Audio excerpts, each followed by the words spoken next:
É porque a oração, ela é muito pessoal. Oração é uma coisa particular, oração é uma coisa pessoal. É bem pessoal. Então, esse tu aí é indicativo. Mas tu, quando orares, dá só um pouco de retorno aqui, irmão. Mas tu, quando orares. Então, veja que aqui você tem mas tu, quando orares. Então, qual é a primeira coisa que nós podemos analisar aqui? Vocês vão observar no verso 5 que você tem aí a expressão orardes. Essa expressão, ela é uma expressão composta no grego. Não sei se aí os meninos pegaram, mas lá em Mateus, nesse versículo, capítulo 6, verso 6, essa expressão ela é composta. Primeiro vem uma preposição, pros. Até aqui no texto está, prosel resté. Prosel resté. Essa expressão aí, prosel resté, é uma expressão que é composta.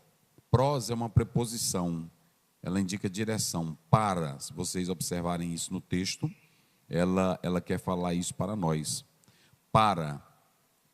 Então, ela está indicando que a pessoa está indo em direção a algo, está aí no próprio texto bíblico, ok?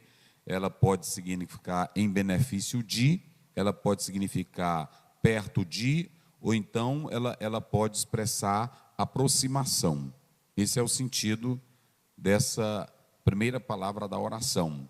E aí nós temos em segundo lugar a outra expressão que está aqui no texto bíblico. Essa segunda expressão que aparece no próprio texto bíblico, ela vai dar a ideia de orar, de pedir, de orar, de pedir. Esse é o sentido que aparece na segunda expressão, ou desejar. É uma expressão aí no original, no grego, que na verdade fala de aproximação, certo? Então, esse é o sentido da palavra oração que está aí no texto. E quando orares, ou seja, a preposição para em direção a, ela expressa algo que vai ser em benefício da própria pessoa. E aí você tem elromai, que é uma voz média, quer dizer aí, essa expressão, ela quer dizer orar, ela quer dizer desejar. Então, pros é em direção a, elromai é desejar, é pedir, é orar. Então, quando eu me dirijo para, está aí, essa a primeira palavra, a segunda, a terceira, pode marcar ela aí, para ficar melhor para explicar aos irmãos, ok? Isso, essa palavra aí. Prosel resté. Alguns fazem a expressão prosel quester. Essa expressão aí, no texto, essa primeira palavra, pros, é a expressão que eu estou dizendo, é uma preposição, para. E a segunda é desejar, a segunda é orar. Então, pros fala em benefício de. Então, quem ora, está orando em benefício de si. Esse é o sentido, ok? Então, primeiramente, você tem aí essa definição da palavra oração. Proskuneo é tipo também dobrar os joelhos, fala disso aí. Agora, o Senhor Jesus Cristo, ele fala sobre essa questão da oração, quando vocês orarem. Então, a primeira coisa que nós temos que analisar é que algumas coisas marcam a oração. E eu quero que vocês digam comigo bem forte. Eu pontuei aqui, digam comigo, confissão, bem forte, confissão, adoração, comunhão, gratidão, petição pessoal, intercessão pelos outros. Olha, nós temos aqui o que caracteriza uma oração. Primeiro eu dei uma definição no texto original, e agora eu estou procurando pontuar para os senhores o que é, na verdade, a oração. Pastor, o que é uma oração? Eu estou colocando aqui tudo à luz da Bíblia. Confissão, Salmo 51. Quando você vai para adoração, Salmo 95, 6 a 9. Comunhão, Salmo 103, 1, 8. Gratidão, 1 Timóteo 2, 1. Petição pessoal, 2 Coríntios 12, 8. intercessão pelos outros, Romanos 10 primeiro. Tudo isso aqui, gente, é oração. E eu quero que cada irmão entenda isso, porque de cada personagem, aqui nós vamos falar de sermões biográficos, não é o sermão textual e nem um sermão expositivo, é um sermão biográfico. Nós vamos aprender com as biografias dos homens de Deus na história para o estímulo da nossa fé, ok? Mas há elementos necessários para que a oração seja respondida. Perceba que eu falei definição de oração, natureza da oração. Vocês já sabem, oração é confissão, oração é comunhão, oração é intercessão, mas há coisas que são necessárias para que a oração ela seja respondida. Se vocês analisarem Salmo 66, 18, a oração para ser respondida tem que ter purificação. A oração para ser respondida, ela tem que ter união com Cristo. João 15, 7. A oração para ser respondida, ela tem que estar submissa à vontade de Deus. Ouçam bem, pastor, o que eu faço para a minha oração ser respondida? Eu estou falando à luz da Bíblia. Primeiro, tenha uma vida purificada. Quem tem lábios sujos, quem tem vida comprometida, não pode ter as suas orações respondidas. Não pode ter. E aí eu coloquei Salmo 66, verso 18. Vida em união com Cristo. Jesus disse que aquele que não está ligado nele, está aí, ó, o Jorge já colocou aí. Olha aí, se eu atender a iniquidade no meu coração, o Senhor não me ouvirá. Deus não vai ouvir, isso é bíblico, gente. Por que eu estou dizendo aqui? Porque tem muitas pessoas que não conhecem a Bíblia e falam de maneira errada sobre a oração. Aí você pode colocar João 15, 7. Jesus Cristo, ele está falando que é preciso união com Ele. Olha aí, se vós estiverdes em mim. Olha, isso aqui é lindo, isso aqui é lindo, isso aqui é lindo. Se vós estiverdes em mim, e o que mais? As minhas. Às vezes tem irmão que quer que a oração seja respondida, mas as palavras de Jesus não estão no seu coração. E quem tem de fato a palavra de Jesus, quem conhece a palavra de Jesus, nunca vai orar contrário às palavras de Cristo, que é a Bíblia Sagrada. Aqui está um elemento fundamental para a sua oração ser respondida. Se vós estiverdes em mim e as minhas palavras estiverem em, aí sim, pedireis tudo. O segredo é que eu poderia, por exemplo, eu poderia dizer assim, se é para pedir tudo, então eu poderia dizer, Senhor, me dá o Brasil já estaria salvo. Eu poderia dizer, Senhor, me dá todo o dinheiro do mundo. A Bíblia está dizendo que é para pedir tudo. Mas o que nos limita nesse tudo aí? Se der para marcar esse tudo aí, Jorge, marque aí. Vamos lá, eu quero a participação da igreja. O que nos limita nesse tudo aí? Vamos lá. Observem bem que aí você tem a construção. Quando a gente lê, quem é professor de português, sabe muito bem que a nossa gramática ela tem 3 pilares, né? Tem a parte da fonologia, tem a parte da sintaxe e tem a parte que, na verdade, envolve a morfologia. Cada parte, principalmente a sintaxe, ela nos ajuda a entender a construção das palavras nas frases. Se eu colocar uma palavra isolada, eu não vou compreender a estrutura da frase. É por isso que a sintaxe, ela me ajuda a compreender um texto e fazer uma boa exegese. E aqui vocês podem observar, se vós estiverdes em mim e as minhas palavras estiverdes em... Pronto. Por que tem aquela vírgulazinha ali? O que ela está fazendo ali? Essa é a razão de muitos não compreenderem bem. O que ela está fazendo ali? Ela está limitando. Observem bem que ele está dizendo assim, se vós estiverdes em mim, as minhas palavras estiverdes em vós, pedireis tudo. Mas se você pedir para o Espírito Santo varrer a sua casa, ele vai varrer? Se você pedir para o Espírito Santo te trocar de roupa, ele vai fazer? Se você pedir para o Espírito Santo te dar alguma coisa, compra ali um hambúrguer para mim, Espírito Santo, ele vai comprar? Mas a Bíblia não está dizendo que é tudo? Tudo, tudo, tudo, tudo. E aí, por que o nosso tudo não é atendido? Isso aí parece até melhor do que o Aladim, porque o Aladim só dá quantos pedidos? Só 3. E aqui é o gênio da lâmpada, não é isso?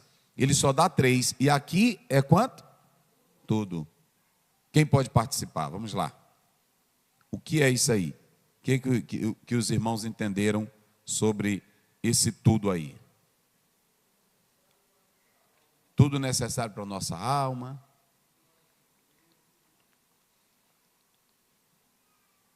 Como é? Não entendi, não. Tudo que glorifica a Deus. Gente, a resposta está bem aí no próprio texto. É só isso. É só o que está na palavra, gente. Quando a Bíblia diz, o meu manual de orientação é a Bíblia.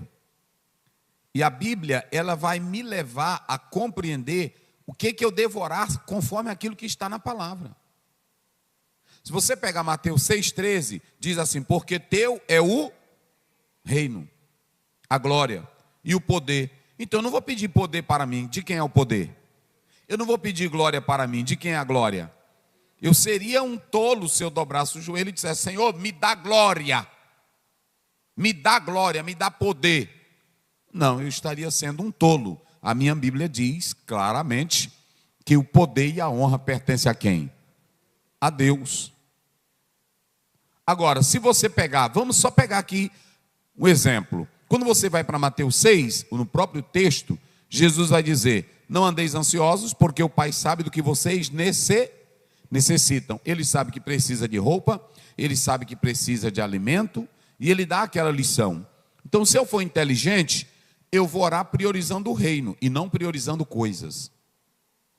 As coisas, elas são uma consequência daquilo que eu vivo na palavra. Timothy Keller, eu não sei se o Jorge pode conseguir aí na internet, só para colocar aí para os irmãos, a oração, Timothy Keller, me parece que é esse livro. Ele diz que arranhava os salmos e pensava que sabia orar. Mas quando a esposa dele adoeceu, e também veio aquele período do ataque terrorista nas Torres Gêmeas, lá dos Estados Unidos, então ele diz que começou a compreender e a se dedicar à oração. E ele fez, na introdução do livro dele, ele faz um apanhado sobre o que seria a oração. E ele faz 3 colocações sobre a oração. Então, às vezes, nós pensamos que sabemos orar, e nós não sabemos orar como convém. É por isso que eu tenho que ir para a palavra. A palavra vai me ajudar, a palavra vai me orientar. E Jesus, nesse capítulo, ele ensina tudo sobre a oração.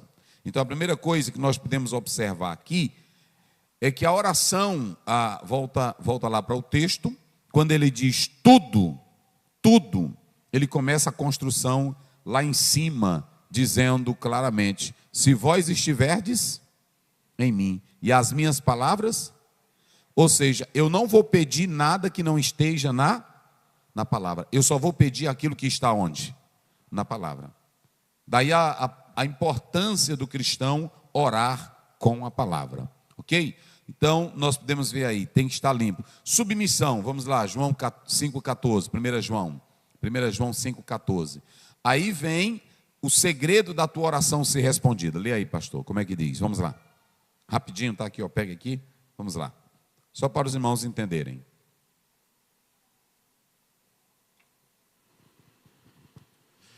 E esta é a confiança que temos nele, que se pedirmos alguma coisa, segundo a sua vontade, muito ele bem, nos... agora pare aí. Qual é a vontade dele? Onde é que está a vontade dele? Hein? Onde é que está a vontade dele? Mas todos nós oramos Mateus 6,10. Venha o teu reino e seja feito o quê? E aonde é que está a vontade de Deus? Então eu só oro uma oração besta, tola, se eu quiser. Porque a minha oração tem que estar baseada na palavra. Se as minhas palavras estiverem em vós, o grande problema é que muitos crentes não têm a palavra e nem gostam da palavra. Isso é o segredo. Há muita gente que vai para a vigília, há muita gente que vai para monte, não sou contra, eu gosto também. Mas tem muitos que vão para o monte, para a vigília, mas não conhecem nem sequer um versículo da Bíblia Sagrada. E aí fazem oração de louco, oração sem sentido. Olha, a tua oração ela tem que estar submissa à palavra de Deus, submissa à vontade de Deus. E a vontade de Deus está na palavra. Quer conhecer a vontade dele? Leia a palavra. Quer conhecer a vontade dele? Se submeta à palavra. Então é muito importante isso. Mas eu não vou falar tudo aqui, para não entender. Outra coisa, a tua oração não é respondida se você não tem comunhão com o irmão, até com a esposa. 1 Pedro 3,7, coloca lá. Veja o que atrapalha as nossas orações. A gente pensa que é brincadeira isso. Há muitos crentes desmantelados, há muitos crentes errados, há muitos crentes de vidas complicadas, e não está em comunhão com a igreja, não está em comunhão com o pastor, líderes que também querem mostrar religiosidade, mas a oração não sobe. Olha aí o que diz. Igualmente vós, maridos, coabitai com elas com entendimento, dando honra à mulher como vaso mais fraco, sim, como sendo vós os seus coerdeiros da graça da vida, isso, para que não sejam impedidas as vossas orações. Se você não fizer isso aí com a sua mulher, o céu já está fechado para você. Não sou eu, é a Bíblia que está dizendo isso. Então oração não sobe quando você não está bem nem com a sua esposa. Está aí na Bíblia. É necessário o espírito de perdão, é necessário o espírito de comunhão. Ok? Então, vamos voltar lá para o texto, só para a gente seguir aqui, para começar aqui o nosso estudo. Primeiro eu estou dando uns apontamentos bíblicos. Vamos lá, coloca lá, Jorge, o verso 6 agora. É aí mesmo. Observem bem, leia agora aí, pastor. Nós já explicamos o que é orar. Vamos lá. E quando orares, não sejas como os hipócritas, pois se comprazem em orar em pé nas sinagogas, sim, e às esquinas das ruas para serem vistos pelos homens. Sim. Em verdade vos digo que já receberam o seu galardão. Preste bem atenção. Diga comigo, o que é exterior? Diga bem forte, irmãos. O que é exterior não atrai a Deus. Perceba que Jesus ele já começa bem duro, dizendo hipócritas, atores. Essa palavra no grego aí é atores. Ele está dizendo atores. Está aí, ó. Hipocritai. Essa expressão aí, no original, é ator, é aquele que é o exterior, é aquele que quer chamar a atenção. A primeira coisa que eu quero dizer para vocês, não há orgulho em quem realmente ora para Deus. Olhe para cá, não há orgulho em quem realmente ora para... Primeiro porque quando você vai orar, você já se sente pequeno. E quando você vai orar, você já vai pedir sabendo que quem é dono de tudo e você não é dono de nada. Então como é que você vai orar com orgulho? Aí você diz assim, Deus me ama, Ele tem um mistério comigo, Ele amou foi todos, está lá em João 3,16. Deus amou o mundo.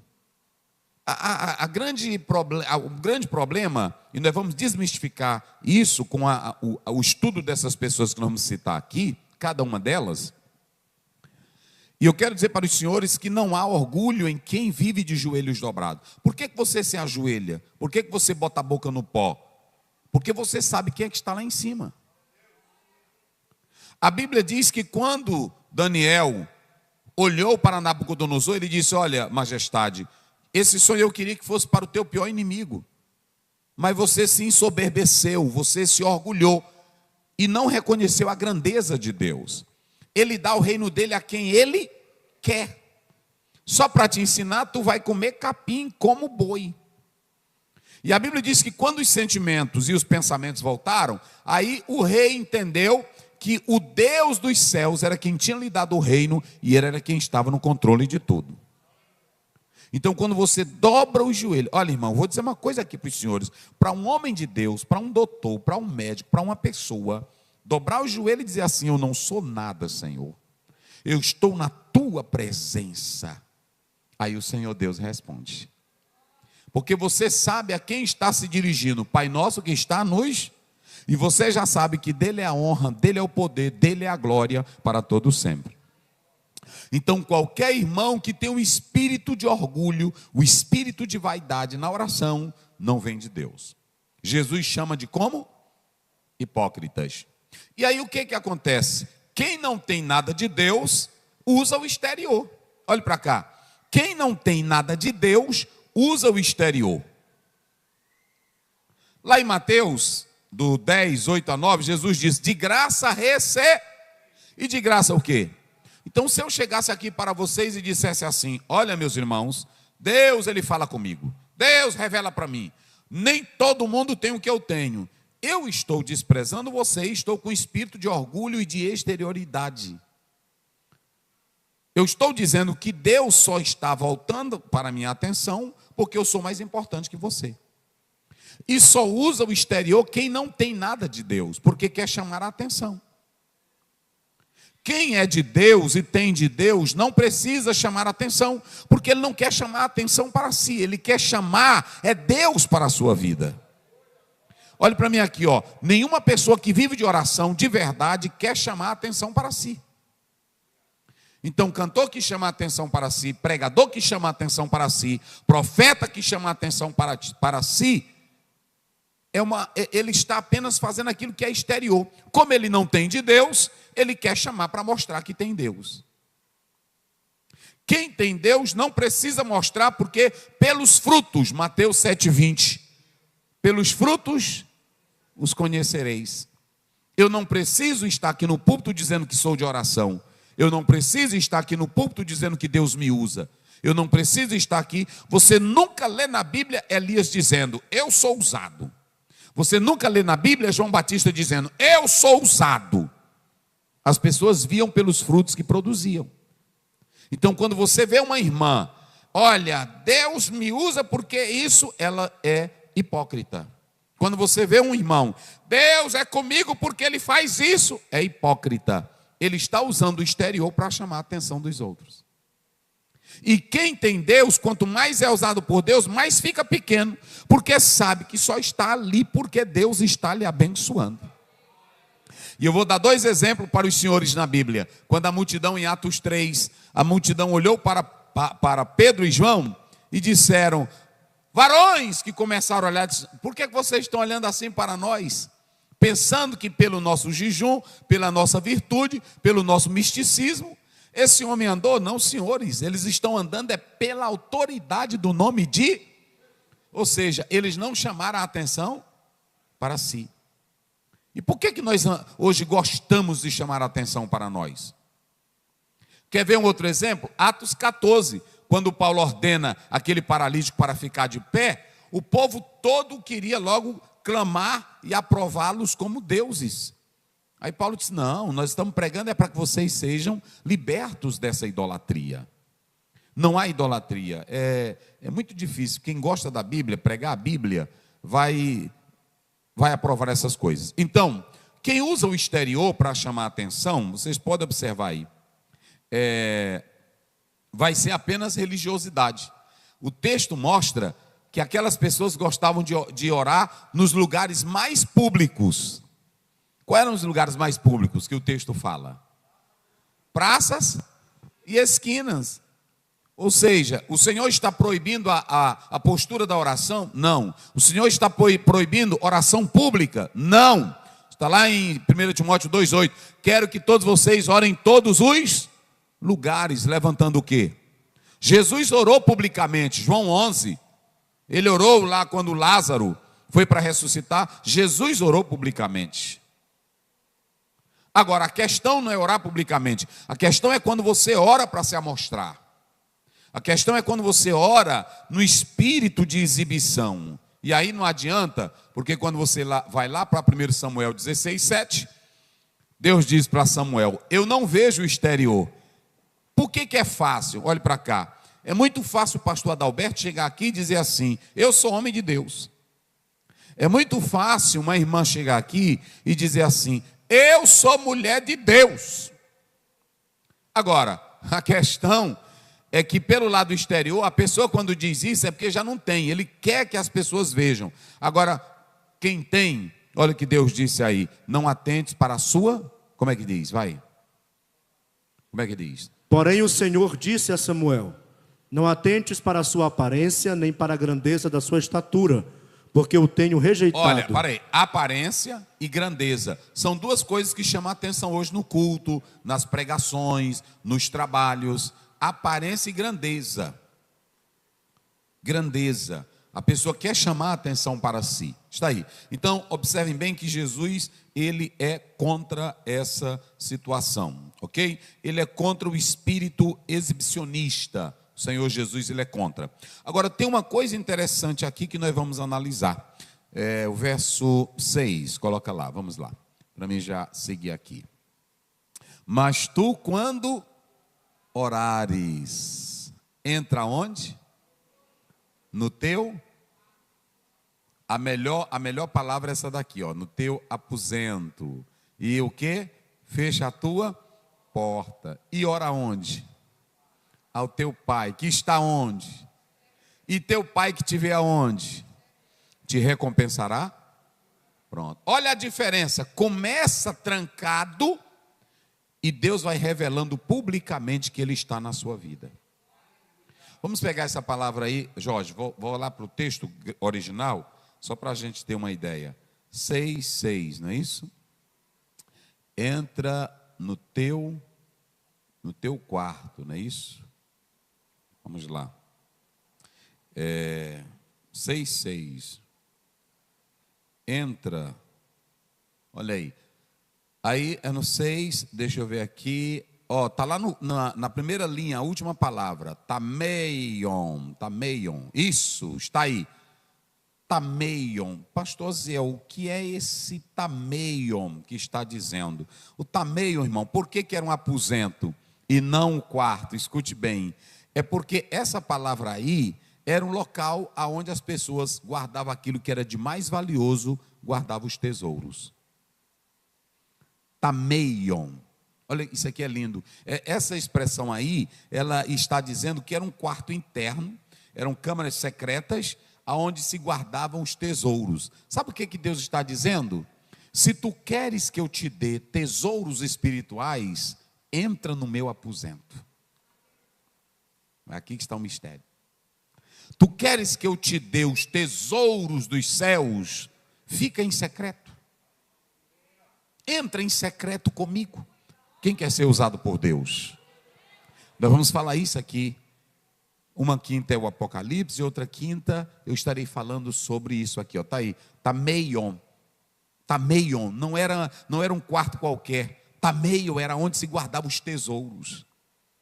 E quando você se tranca só com Deus, só tu e Deus, e vive a palavra dele, ele vai te dar os tesouros dos céus.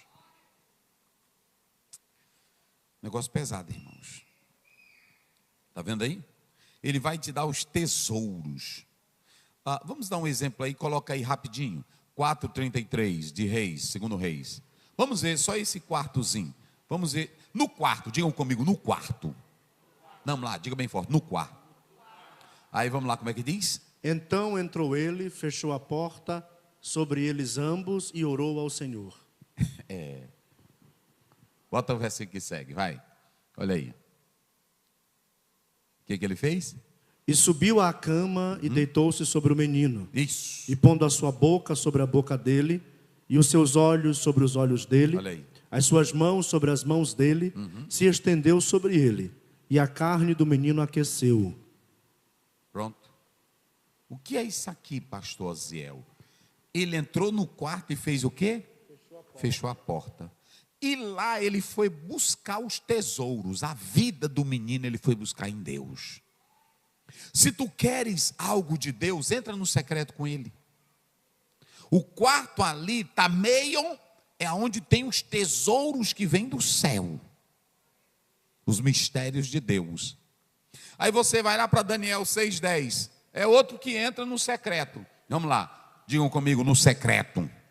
Olha aí como é que diz, vai. Daniel, pois, quando soube que o edito estava assinado, entrou em sua casa. Um decreto contra ele, ele entrou aonde? Na sua casa. Isso. Ora, havia no seu quarto janelas abertas ao lado de Jerusalém. E 3 vezes no dia se punha de joelhos. Quantas vezes no dia? 3 vezes. Ah, irmão, tem irmão que quer bênção. Ei, meu irmão, secreto é diferente. Secreto é diferente. Era assim. O crente tem um segredo com Deus, não é assim? O crente tem um segredo com Deus. É só tu e Deus. Estou falando de oração de farofinha, não. Eu estou falando, irmão, é só tu no secreto. Quem glorifica a Deus? Vai, e como é que diz? E 3 vezes no dia se punha de joelhos e orava. Sim. E dava graças diante do seu Deus, como também antes costumava fazer. Ele só orou porque veio um problema? Ele só orou porque veio um problema? Ele orava aqui quanto tempo? 3 vezes. Mas ele fazia isso quanto tempo? Era uma campanha de oração numa crise. Hein? Todo dia. Vamos lá, para finalizar. Atos 9, 39, verso 40. Coloca lá. Vamos lá, 39, 40. Aqui é a introdução, hoje, desse quarto secreto. Vamos lá. Atos 9, 39, 40. Isso. Como é que diz? E levantando-se Pedro foi com eles. E quando chegou, o levaram ao quarto alto. E todas as viúvas o rodearam, chorando e mostrando as túnicas e roupas que Dorcas fizera quando ainda estava com elas. Isso, vai. Mas Pedro, fazendo sair a todos... Irmãos, é isso aqui que eu acho lindo na Bíblia. Parece que a gente lê a Bíblia e não compreende isso. Tem coisas que é no meu secreto com Deus. Eu pergunto aqui aos senhores e às senhoras, Pedro era homem de Deus? Sim ou não? Pedro fez o paralítico andar? Sim ou não? Fez, no nome de quem?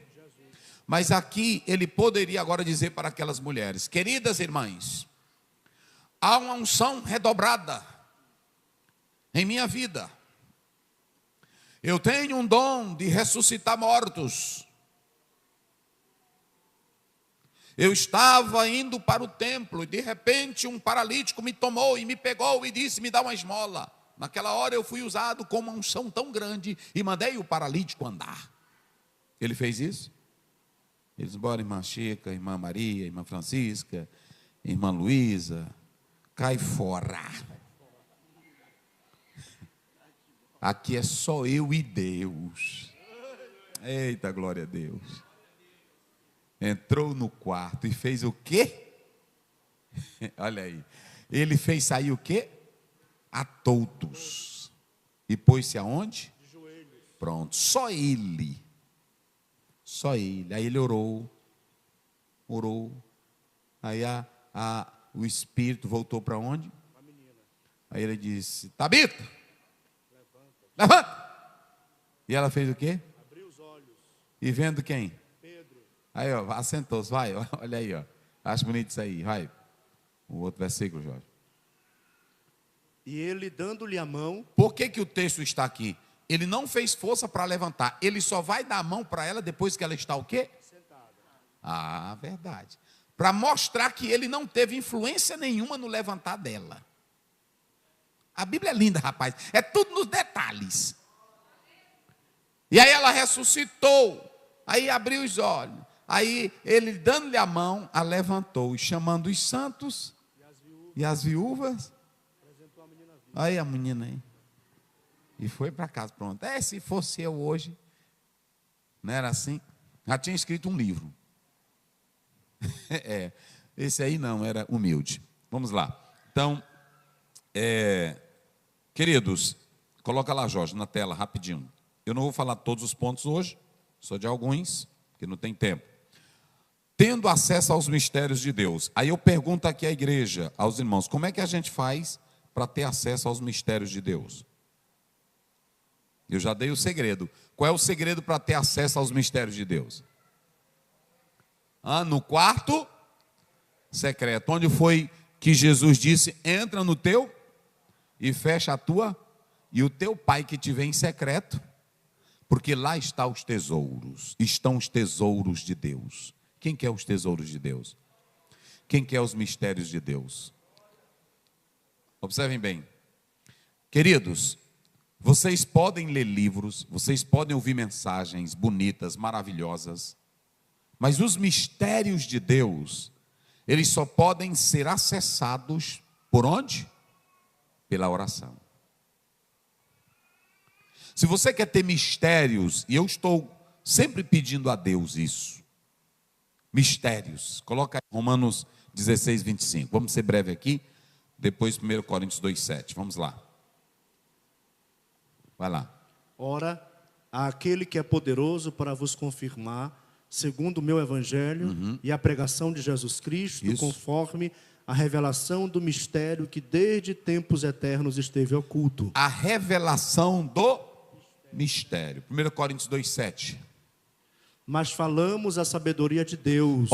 Falamos a sabedoria de quem? De Deus. O quê? Oculta em mistério. Vai. A qual Deus ordenou antes dos séculos para a nossa glória. Se você ler 1 Coríntios, a Bíblia diz que o mundo na sua sabedoria não o conhece. Nem filósofo, nem astrólogo, nem adivinho conheceu. Por quê? Porque os mistérios de Deus só podem entrar em nossa vida pela oração. Se você quer que Deus te use nesses mistérios, é claro que quando você observa, Paulo falava do mistério lá em Efésios 3:3, era o mistério oculto de como haveria de haver a salvação entre judeu e gentil para formar a igreja. Agora, o mais importante aqui é que os mistérios de Deus, quem quer os mistérios de Deus? Então, se você chegar aqui no culto e você chega e diz assim, pastor Aziel, e eu quero que você seja um crente que entre nos mistérios de Deus. Nós vamos falar, eu não vou ter tempo hoje, vou mostrar por que Lutero entrou nos mistérios de Deus. Mas deixa eu te dizer uma coisa, nós temos uma matéria chamada teologia, é um estudo sobre Deus. Eu posso muito bem fazer teologia e não saber nada dos mistérios de Deus. Eu posso ter informação de Deus, eu posso ter curso de teologia, doutorado em teologia e saber muito sobre Deus, mas não saber conhecer de fato a Deus. Paulo, ele tinha tradição religiosa, Paulo, ele tinha tradição religiosa histórica, mas Paulo não conhecia os mistérios de Deus. Uma coisa é eu conhecer um livro, uma coisa é eu fazer uma teologia, uma coisa é eu pesquisar, a outra coisa é o mistério pela oração chegar a mim. E o mistério só chega a você se você tiver sede. Olhe para cá. Há muitos crentes que chegam no culto como esse, e até no domingo, aí o irmão, cante um hino. Vocês podem observar que tem crente aqui, que se a gente cantar um hino bonito, tem crente aqui que para ele é meio que isso aqui. O hino não vai fazer efeito nenhum, porque ele não tem acesso ao quê? Aos mistérios de Deus. A alma não é tocada.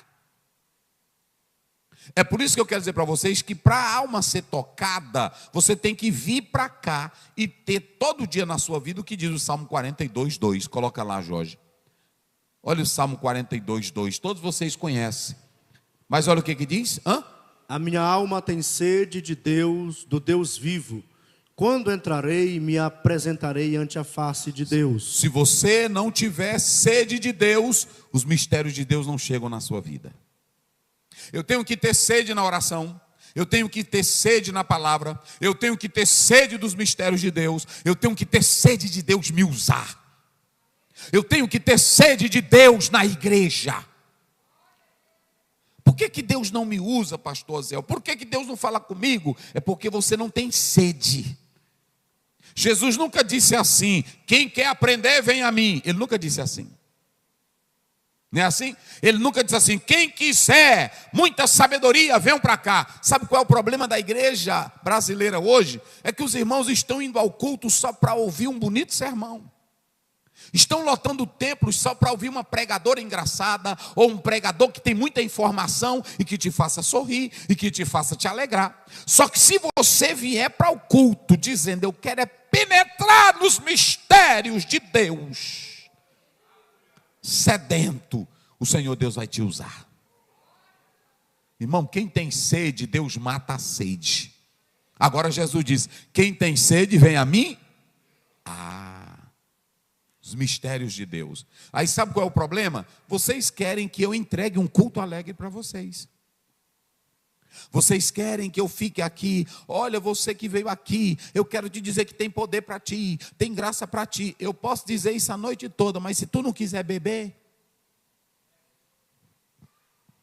se você não tiver sede, meu filho, Tem crente que vem para cá, pega na Bíblia, parece que ele está pegando no manual qualquer, parece que ele está pegando num livro qualquer. A Bíblia dele é toda amassada. Ele passa 24 horas, não fala em Deus, não pensa em Deus, não diz nada para Deus, não conversa com Deus. E quando ele chega aqui na igreja, ele quer que eu seja um vendedor de Deus, um propagador de Deus. Olhem para cá, é só quem tem sede.